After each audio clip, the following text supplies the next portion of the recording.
So a man, Glauer, aka von Zibotendorf. So where does the name von Zibotendorf come from? Zibotendorf was an aristocratic family. I don't remember in Bavaria or Austria, which in those days was all one country anyway. They were part of the Prusso-Germanic Empire. This particular family was also into mysticism and occultism, and they were very into this rune occultism that we have, pointed at in previous episodes. So Zibotendorf, with his occult knowledge and his knowledge of runes, became very close to one of the nobles of the Zibotendorf family, and he ended up being adopted by him as an adult.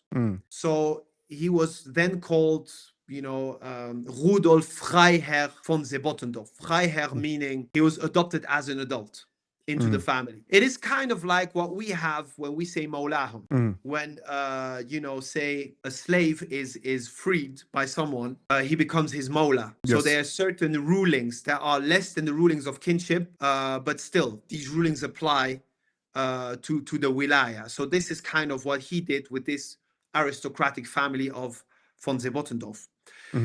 So this man, now after World War II, before World War II, he goes to Germany and he meets Hermann Pohl, who was the number one of the Germanenorden. So he was the co-founder. So this is a picture of Fritsch.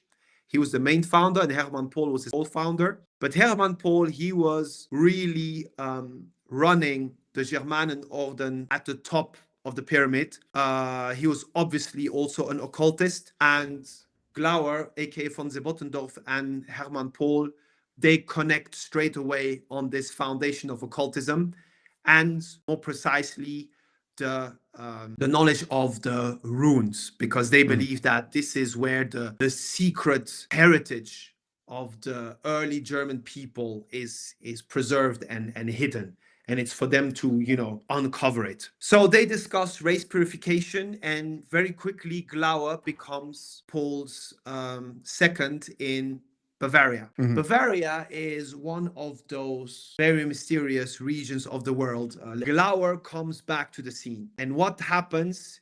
He now reshapes the Germanenorden, the Germanenorden in Bavaria specifically. So Germanenorden still exists, but he kind of takes off the Bavarian branch and he remodels it in the notorious Thule Gesellschaft in München, which is the capital of the Bavarian region. So the Thule Society is really what got us the Nazi party without the shadow of a doubt. So it is run by this guy von Zibotendorf, who is a deep occultist, who claims to be a Rosicrucian, who is initiated into the Bartashi Sufism occultist practices, and he is into all this rune Germanic occultism, and he supposedly believes into this Aryan ideology, the Ariosophy.